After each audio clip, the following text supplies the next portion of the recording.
Seno, apa kabar Pak? Mohon maaf mengganggu waktunya ya Pak. Saya Lala yang menghubungi Bapak kemarin via WA. Halo Mbak Lala, kabar baik Mbak. Mbak Lala bagaimana?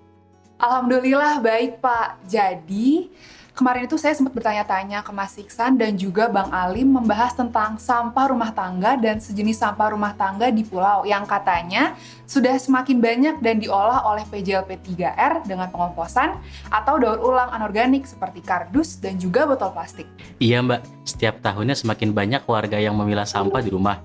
Dan berkat PJLP 3R dan PJLP Pesisir yang membantu membersihkan pesisir pulau dari sampah.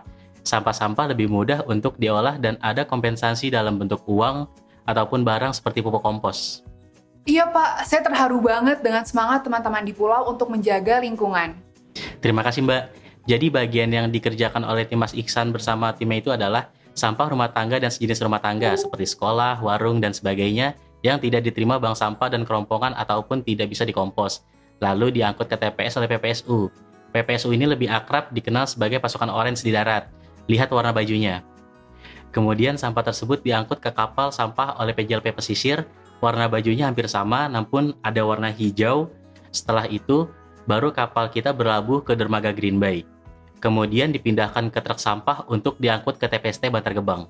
Oh iya, TPST Bantar Gebang itu yang di Bekasi kan Pak? Betul sekali Mbak. Perjalanannya cukup panjang ya Pak? Iya panjang Mbak. Kita melibatkan ratusan petugas untuk memastikan sampah-sampah di Kepulauan Seribu terangkut ke darat. Apalagi ada pulau yang sangat jauh terletak di utara Kepulauan Seribu. Sampahnya memerlukan waktu yang tidak sebentar untuk sampai di Bantar Gebang. Lumayan memakan waktu juga ya Pak, ternyata sampah di rumah saya aja kalau udah 2 hari baunya udah menyengat banget. Maka dari itu, kami akan sangat terbantu dengan upaya warga pulau dan wisatawan dalam mengurangi dan memilah sampah masing-masing baik itu di rumah maupun di homestay. Dengan upaya sederhana ini, semakin banyak sampah yang diolah di dalam pulau dan semakin banyak manfaat yang dihasilkan. Bersama dengan itu, kami juga terus mengembangkan layanan kapal pengangkutan sampah dengan jadwal yang lebih rutin dan pengadaan kapal sampah yang lebih cepat mengangkut sampah dari pulau. Saya setuju idenya Pak. Saya ingat waktu saya main ke pulau, saya beberapa kali melihat sampah yang mengapung. Iya Mbak, kalau masalah itu sudah bisa diatasi oleh petugas PJLPLH yang kami persiapkan. Mereka akan membersihkan pesisir pulau dan Teluk Jakarta setiap harinya dengan menggunakan peralatan-peralatan sederhana hingga sarana kapal fiberglass dan samtama. Kalau boleh tahu, berapa orang ya Pak yang bekerja setiap harinya untuk mengurusi sampah kita? Sekitar 500 orang Mbak. Banyak banget Pak. Iya Mbak, jumlah orang sebanyak itu akan sangat terbantu dengan peran dari institusi maupun individu seperti Mbak Lala dalam mewujudkan Jakarta Sadar Sampah. Mbak Lala beserta individu dan instansi lainnya bisa menyebarluaskan pesan akan pentingnya membuang sampah pada tempatnya, supaya tidak masuk ke laut karena sampah yang diterima di Kepulauan Seribu itu tidak hanya berasal dari Jakarta, namun ada yang terbawa juga dari daerah lain karena musim angin barat dan timur. Edukasi emang penting ya Pak, tapi pasti membutuhkan waktu bertahun-tahun. Betul Mbak, perubahan membutuhkan proses Mbak, tapi bukan tidak mungkin.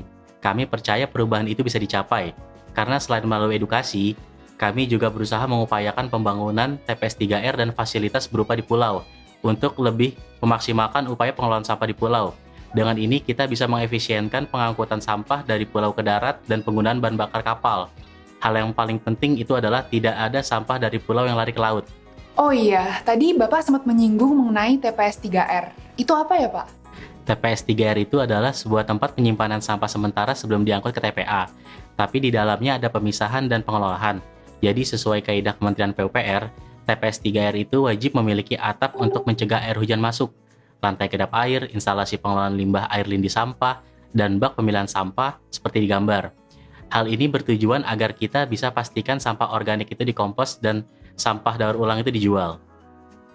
Nah, kita sudah punya yang serupa di Pulau Tidung dan Pulau Harapan, dan nantinya akan berjalan secara maksimal ketika sudah terintegrasi dengan pengangkutan sampah yang dilakukan oleh PPSU. Kita masih belum punya TPS 3R di semua pulau ya Pak?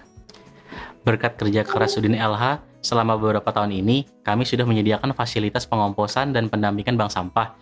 Jadi meskipun belum ada bangunan TPS 3R, setidaknya kami sudah bisa memastikan pemilahan dan pengelolaan sampah dalam jumlah kecil itu berjalan. Beberapa pulau memiliki luas lahan yang kosong yang terbatas, jadi bangunan TPS 3R seperti di Tidung dan di Pulau Harapan mungkin kurang cocok bagi pulau-pulau itu, sehingga skema pengelolaan yang tersebar menjadi opsi terbaik saat ini untuk pulau-pulau seperti Pulau Panggang. Apakah memungkinkan untuk dibuatkan bangunannya untuk pulau-pulau yang lokasinya berdekatan, Pak? Sepertinya bisa Mbak, seperti bank sampah induk gitu ya. Itu juga hal menarik untuk kita telusuri lebih lanjut. Bank sampah induk?